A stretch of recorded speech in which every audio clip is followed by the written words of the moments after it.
Our next guest came from the successful bureau of Open Fabric, and I know if you listened to me earlier when I had this this introduction, you just came now, but I like one thing that I mean many of the things that you were saying on your website, but one of your beliefs is that of an optimistic resilience towards our city. And in the way that this urban strategy should not focus exclusively on how to manage the threats and danger, because it's all this crisis of our cities going down, and there's a lot of threats and danger because of the rain, because of the heat, because of everything. But the idea that we have to be more interpretative to see the potential of the city and the potential of the people and the potential of what we have, and to be more dynamic towards this. And I believe you have a lot of projects going in that direction. But before going to your presentation, let me introduce to all of you here online with us in this conference. I will start with Francesco GAROFALO, who was born in France in 1983, and he moved to Netherlands in 2008, where he founded Open Fabric in 2011, which is an international practice of landscape architecture based in Rotterdam and Milan that focuses on urban and rural projects, ranging from small installations up to large geographical scale of regional strategies. And he studied landscape architecture in Van Hal Larenstein, Arnhem, in the Netherlands, and in Genoa University, where he graduated cum laude in 2009. He is the founder of Open Fabric, and also here it's Matteo Motti, who were born in Italy in 1985, and he studied architecture at the Politecnico di Milano. And he gained in 2011 a master's degree in urbanism at Leuven in Belgium. And in May 2017, he's a doctor in urban planning, design and policy at Politecnico di Milano. And since 2009, he's also involved in research and teaching activities both at Politecnica di Milano, Italy, and Leuven, Belgium. And alongside their colleague, Jacopo Gennari, let me see, Fastly Kenyan, yeah, it's good. Yeah. Which is the team manager for the Rotterdam area. They formed this incredible bureau, which is Open Fabric.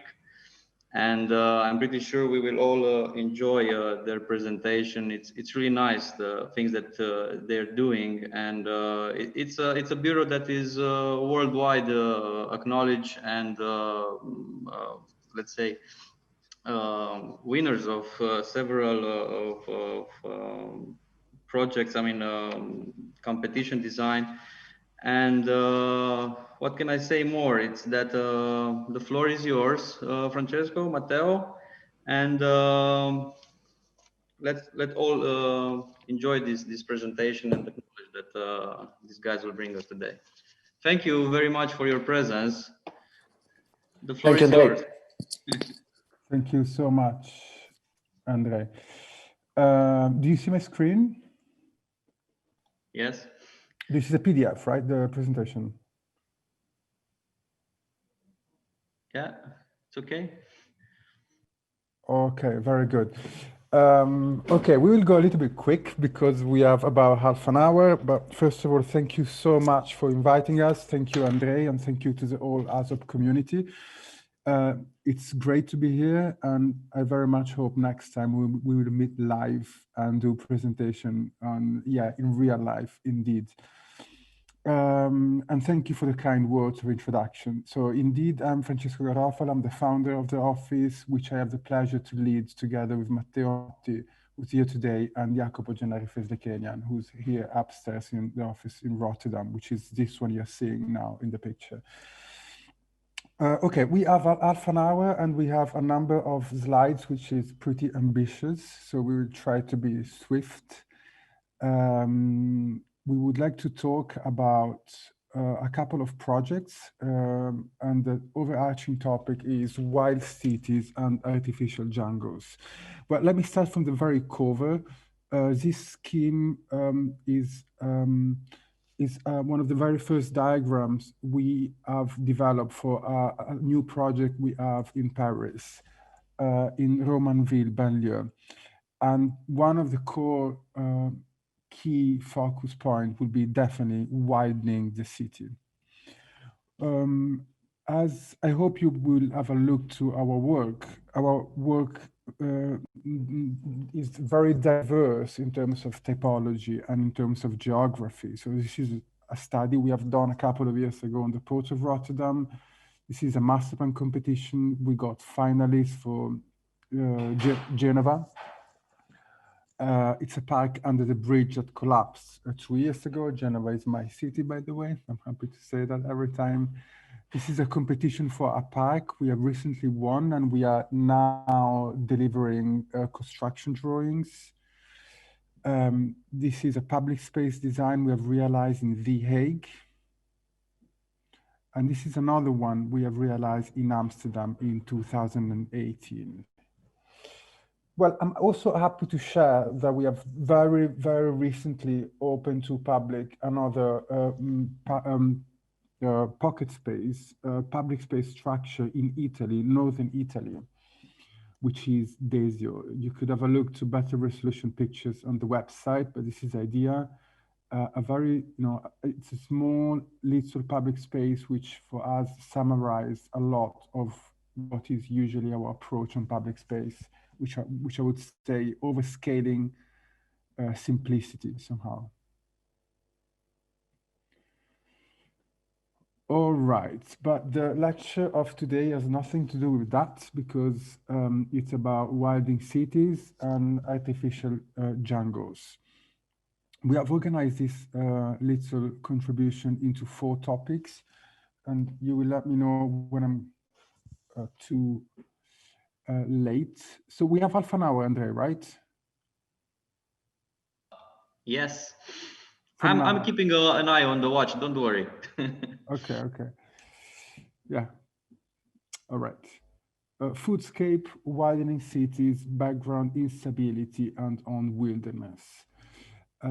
First of all, we have an acknowledgement and an interest on foodscapes.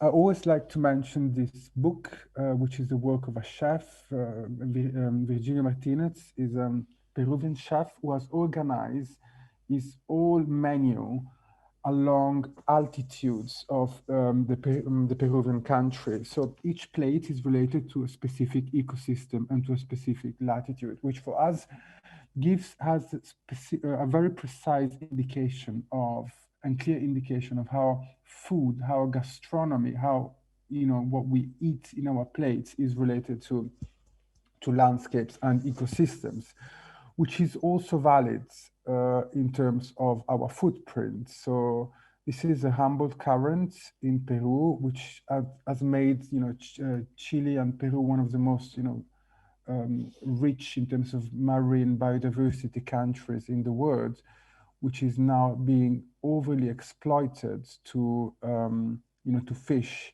and to use those fish for cattle in Europe, so for animal, for feed, for landscapes like this. So we do want to focus with our work, especially when it comes to regional planning, rural development planning, how what we eat is related to the way we use when we exploit ecosystems. Well, this is Malaysia. This is a palm oil plantation, and we all know what it does to the rainforest, for instance. The biggest problem of the gastronomic industry is monoculture. Is the fact that one species is grown over large territories. It's bad in many ways, but I would like to concentrate how bad it is for the local economy, which are local economies based on one single commodity, and therefore, if something goes wrong, there is no plan B. And this has a direct impact on local communities. So again, landscape of food, landscapes of people too. that's specifically valid for coffee plantations, and we will tell you a little more about coffee and our interest in coffee production landscapes in a couple of projects.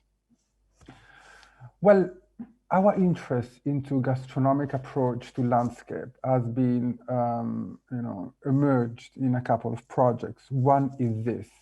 It's Albania, olive trees all over.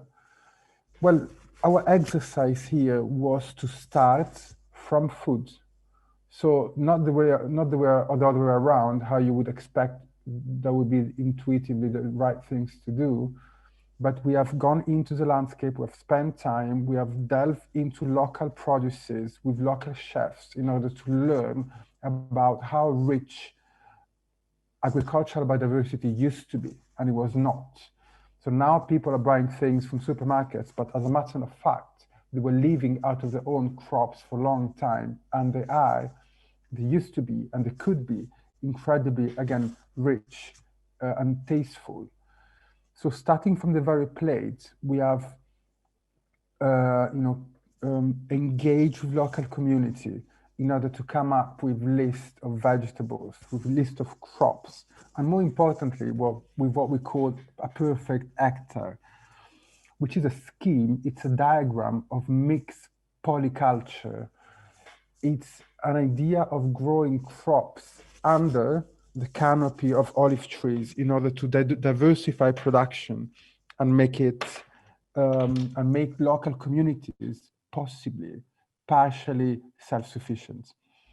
So we have researched with them and with university and with research centers in how we could enhance biodiversity, giving and empowering local communities and not make them dependent to national governments or international agro-industry. Cities, point number 2. That was very rural, but we work from cities, Rotterdam, Milan, and we engage in cities. Currently, Paris, Shenzhen, and a couple of others. This is an old project of ours, very simple. Was a competition we have done in Rotterdam. It was about increasing biodiversity in urban environments, and our solution was the following. We have studied public transportation network. As we know, one of the biggest problems for fragmenting ecological cores are infrastructures. So what we wonder, what we ask ourselves is could we actually find in the infrastructure the solution to the problem? So we took public transportation network and we swap it into ecological network, which was linking together a large amount of ecological zones into one system. And this immediately opened up a large amount of possible scenarios focused on changing the cities, changing the very paradigm of the city, which is not based on, in this case, mobility anymore, but it's based on ecology. And the result was good fun. Stops to street profiles, rail networks, cities, roofs, and so on. So we have studied all the different street profiles, and we tested on one line, developing all possible solutions to create something which could look as utopic, but is not really. And the importance of it, the relevance, could be actually rather interesting to judge. I mentioned Shenzhen, China. It's a project we have a long-lasting, it's a city, sorry, we have a long-lasting relation. We are working, actually, Matteo is leading that team on a large-scale project in city center, alongside with MVRDV, which is an office of architecture based in Rotterdam. You probably know it, we usually collaborate with. Okay, well, back a few years ago, what we said is like, could we use the urban fabric, the street profiles, to make the city a permeable, ecological, green tissue which links together different parks and hills and different ecological zones? Proposing this diagram. So it's not about suggesting, what's the best way from going to A to B, ecologically speaking. It's not anymore about creating ecological corridors. It's about creating an ecological texture. And that is way more resilient and way more flexible to unify different zones. I believe that's very important also, and showcase some interest we have on the sidewalk. Sometimes public space designers do focus on what we could call special public spaces. Is that the park? Is that one of the square? Is that the one of the waterfront? Which is, all typologies we do love to work on. But sometimes leaving aside sidewalks, which is the place where we spend our lives. That's the place where we usually, COVID aside, we use to go to work, to go to the gym, to go to classes or whatever. And in this case, we transform the sidewalks into jungles, and therefore the title of our lecture. This has been implemented as guidelines. As mentioned, we do urban planning, and that was indeed a form of urban planning measure. I'll very soon leave the word to Matteo. I would just want to introduce this very last point, which is background instability and landscape migration. So sometimes we consider migrations as a number of flows crossing a given background. Let's say people crossing a whatever city. What we have encountered in many cases, and what we are working on, is on the understanding that sometimes it is not flows against a fixed background, but the very background is migrating. It's the very background to migrate. And we will give you a couple of examples of that. And that ranges from the soil typology changing because of increasing acidity due to pollution, and in the other hand, the landscape migrating upwards because of the changing climate. We do use indicators for that. One indicator, for instance, is Ailanthus altissima, a tree you all know, I'm sure, and you probably, most of you dislike. I'm not saying it's good or bad. I'm just saying it's an indicator of a changing soil, because it's one of the few trees that's able to grow on very acid soil and very polluted soil. As a matter of fact, it's one of the only trees that can grow in very disturbed ecological conditions, which therefore, in my opinion, gives it a little more reason to exist also in Europe and our countries. Soil.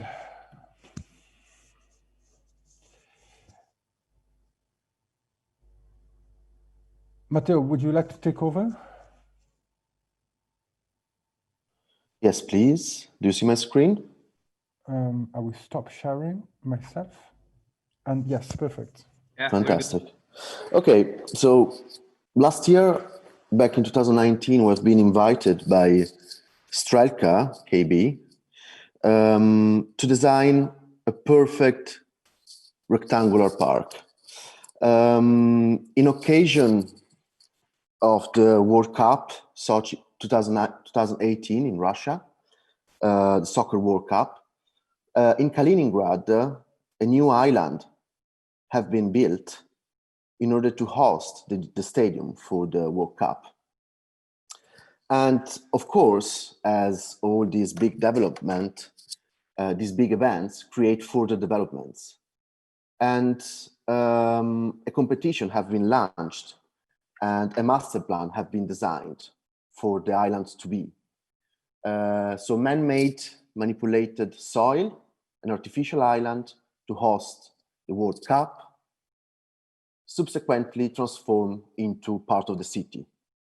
This is the urban planning scheme and we have been invited to design the yellow rectangle. So Central Park, a little version of the American Central Park in terms of sizes, but not in terms of principles. Very interesting to learn from Central Park by Olmsted Brother, one of the key reference for landscape architect worldwide. As a park before the city, as you know, Manhattan was a wild island that have been designed, firstly, starting from its own Central Park, own breathing space, reference space for the city to be. In a similar way, we wanted to approach our little version of Central Park in terms of sizes, but not in terms of contents. So how we can create wilderness, a breathing space, a piece of wilderness merged with the city. In order to create this, we had to deal with the soil condition. So again, the soil condition as the ground as a condition for things to happen. This island is a completely acid, sandy soil made. So in order to recreate botanic variety and in order to recreate the wilderness inside the perfect shape of the rectangle, we had to bring in different soil conditions, so different typology of soils in order to have biodiversity. We didn't play only with soil condition, but we defined as well a frame. So our Central Park is framed by a waterfront and a small canal. So two key strategies for the Russian Central Park to be the frame, the edge condition, and the soil condition. Defining the edge condition allows us to think about the transition between the city and the park. So bridges for us become design intensities and spaces that emphasize the quality of the park itself. So we are crossing water and we are entering into the park.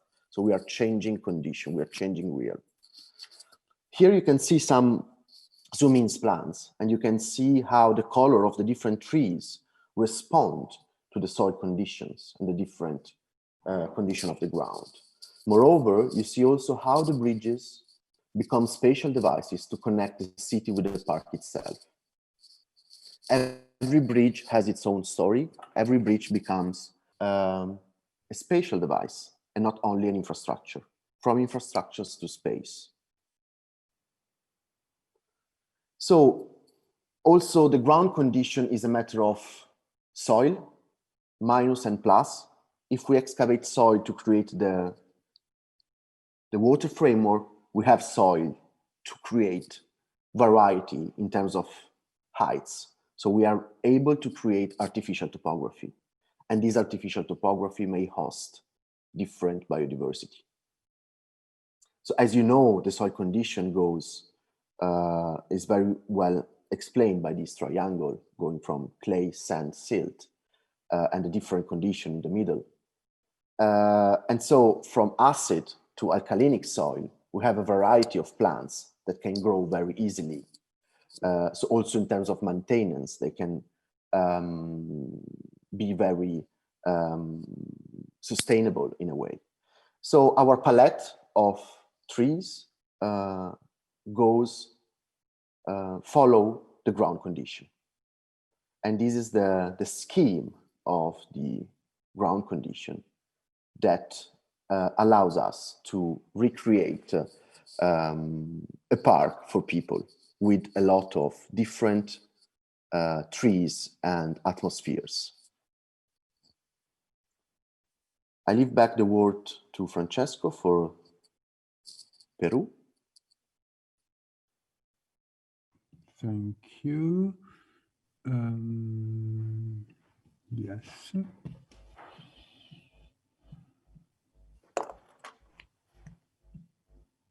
Thank you, Matteo. So, yes. So, as I mentioned before, we are engaging with productive landscape, extractive landscape, and this is the landscape of coffee plantation in Selva Central, Peru. First of all, I would like to point out how relevant coffee production landscape are in terms of global ecosystem, because coffee is grown on a global scale within the two different tropics.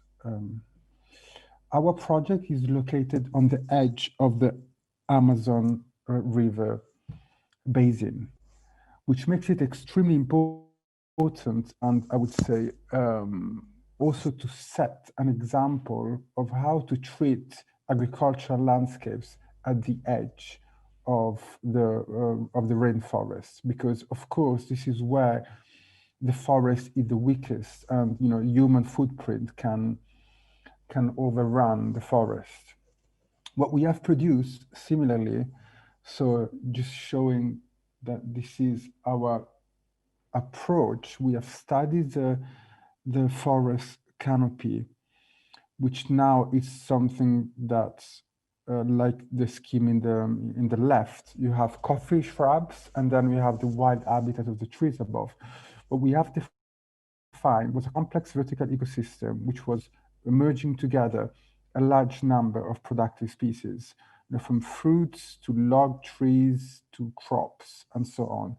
So once again, fostering and empowering local communities towards a partial self-sufficiency, which is what is lacking big times.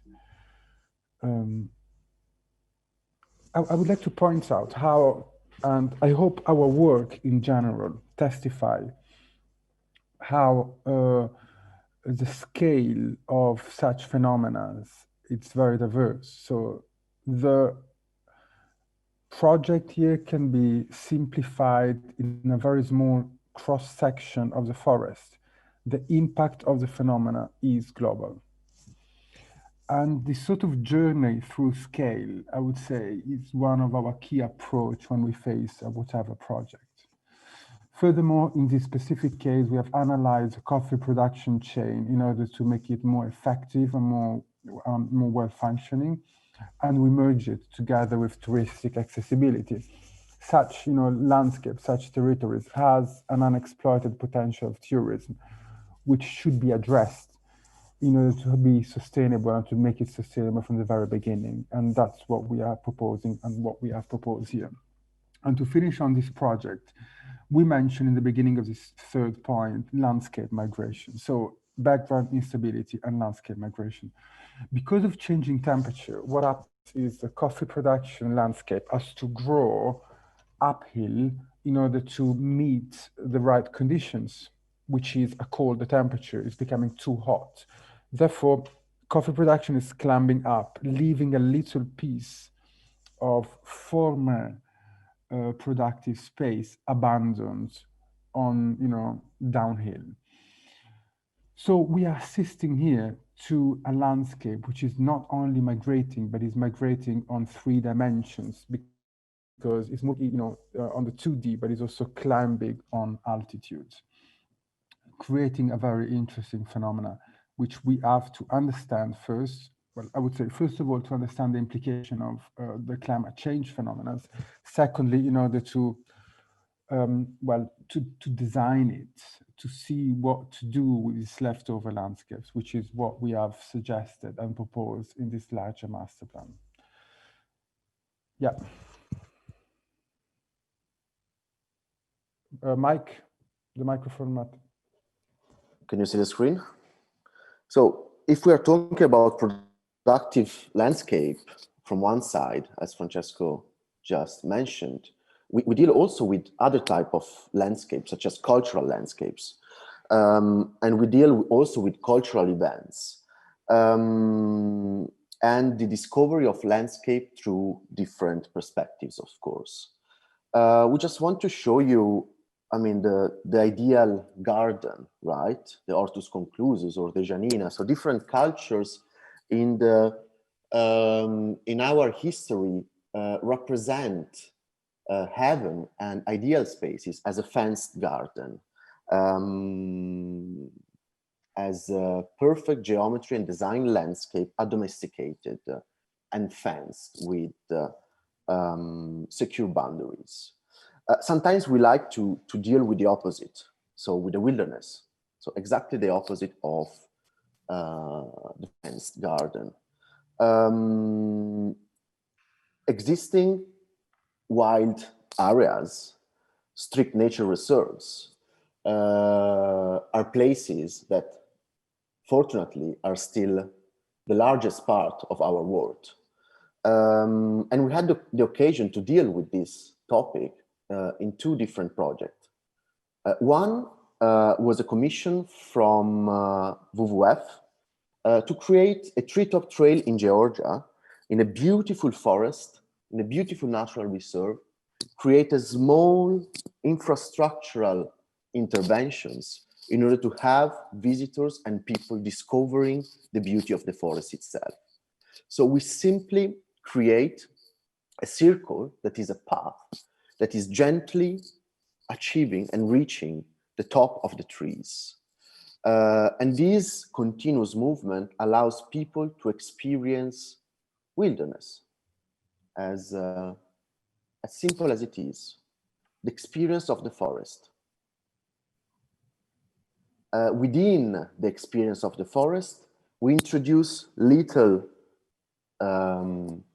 design devices able to augment and multiply the experience of this path, such as this golden globe that inside has information about the forest, so people can learn about this while moving vertically to experience the forest as an ecosystem. Just want to show this model we did, just to show you the simplicity of the design and the intention of our approach. A second project we did dealing with the wilderness, the forests, is in occasion of the first forum on urban forest that took place in Mantova in 2018. International experts were invited in the city to talk about the phenomenon of urban forests. We have been commissioned to create temporary installations in order to talk about the forest. And we had the pleasure to work in the city of Mantova, a city where simple geometries, the perfect circle and square, coexist together. We have Leon Battista Alberti, we have the heritage of the best of the Italian Renaissance. And if we map the city centers, we start to see that squares and circles are recurrent. So what we did was simply to be inspired by the circle and the squares, and we wanted to talk to the monument of the city with new temporary monuments, such as these extra large planters in order to host different typologies of forest. Because mainly what we wanted to talk about is the Italian forest. That is the list of plants you see. And what we wanted to show is the complexity of a forest, of the vertical ecosystem. So what we did is we took the forest and we positioned at 1.2 meters at the heights of people to see, firstly, the substratum, the shrubs, the small plants, the trees and high trees. So we experience the forest by entering into these small pockets of forest, thanks to this very simple elevation of the ground. So our devices has the meaning to portray Italian forests, such as the Quercus carpinetum, Oreico italicum, that is the forest that was covering the entire Pianura Padana before the civilization took over. So this was the landscape before the city. And the Querco Capinet, what we learn also of the forest is the importance of the dead trees. When a tree falls down, it creates clearings. These clearings, this open space in the forest, allows fungus to grow. And thanks to this, the forest can sustain its own proper balance and biodiversity. So then we really represented this level also of fungus inside these temporary installations. So children walk through the cut and experience the forest, and by looking at the most important level, that is the soil level. Again, the Mediterranean forest, it's something that is part of areas in the world, but strictly related to Italy. So another plaza, another squares, another interventions, the Mediterranean forest in the same spatial device. And as you see, this little forest becomes also an urban furniture. So people were sitting behind the forest. So to experience sitting behind the forest, looking at the city and going into the forest and learning about the different levels of the forest. At night, of course, an urban landmark. We would like to conclude with the fallen forest. So if we represent the Mediterranean forest, the Querco carpinetum, we also wanted to represent the fallen forest. A few weeks before the World Forum on Urban Forest, we had in Italy this huge, heavy rainstorm that showed us a dramatic image. 40 million trees collapsed and went into the river. So we had all in our mind in Italy these pictures and these videos of a river, a huge river filled by trees, dead trees. So climate change is on the agenda and is of every country in the world. We are facing it also with these manifestations. And we wanted to pay a tribute to it. So our last installation is the fallen forest. The claustros of the forum, so here all the international experts were giving seminars and lectures about urban forest, was filled in with trunks in order to talk about this climate change and is this catastrophic image we lived all in Italy a few weeks before this. So the fallen forest is a tribute to the real fallen forest of 2 weeks before this event.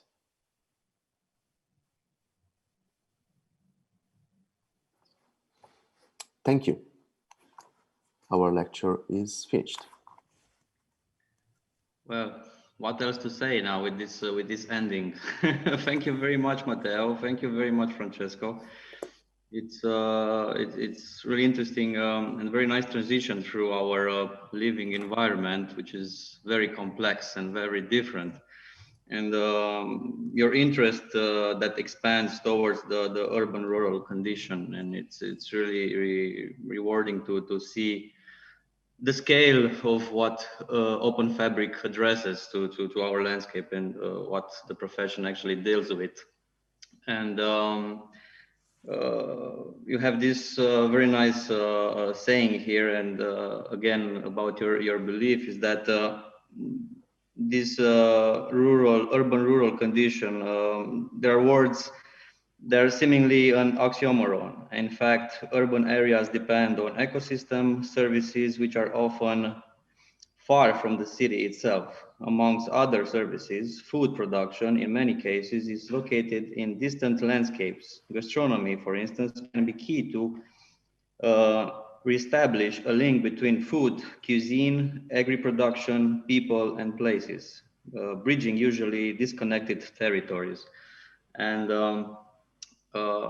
okay, you've got my attention talking about coffee and gastronomy. It's good. It's really nice to talk about these things because yeah, it's our way of living that impacts most the way we care about our environment and the way we are and we see our cities, and we are, yeah, for sure responsible for what we have around us. But in Romania, the foodscape movement is at the beginning. What can help spreading this concept more? I mean, is the willing or the willing of the designer, the planner to address this issue in their proposals, or the authorities must be open and also a good law frame? So how is things in Italy or in the Netherlands? Well, there is a term which is used in academia, which we are very sort of familiar with, which is the one of planetary urbanization by Neil Brenner. So the very idea of, understanding the globality of production, of the production chain. So I'm drinking a coffee now. Well, that's have been harvested, you too, from very far. We're eating a croissant which has, which has palm oil within, which has been harvested somewhere in Malaysia, very likely. So we just want to put the attention on how big these things are. I think we should think about that in few ways and in few point of views. First of all, it's the one of consumers. As consumers, we are free to choose, and we should be conscious consumers in order to understand what we do and what we eat. Secondly, we can claim, and that's another level, to policymakers to be more clear with that. There are some beautiful examples of labels on food which explain exactly where the different crops and produces come from, even geographical information like altitudes, latitudes, which does very much help tracking a product and reestablishing a relation which is completely lost. So we're eating things from all over the world, but we are not aware of that, and we don't know where this comes from. Well, during the pandemic, I'm sure that happened in Romania too, but there was a moment, and there is a moment, that we could not walk, that far from our houses. And a lot of people, including me, started to use the grocery shop, downstairs. So we restarted to give importance to the local and smaller producers and shops within cities. I think that could be, I don't want to say a solution, because I'm definitely not here to give solutions, but it's a way of understanding the phenomena. So relook at the neighborhood scale, think about, small producers, eat consciously, and do claim transparency in terms of food tracking.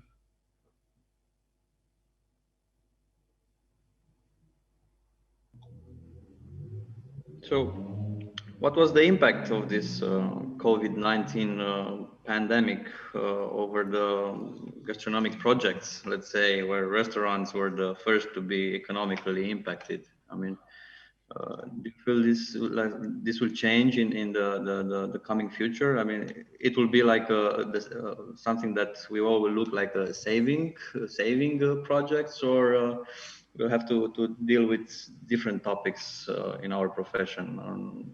Of course, we need to eat, but then again, we cannot destroy anything that is around us. So how do you feel about this pandemic over these projects that are ongoing? Well, like, I don't think the pandemic is changing, let's say, the strategies. So restaurants have been closed down, but supermarkets did not.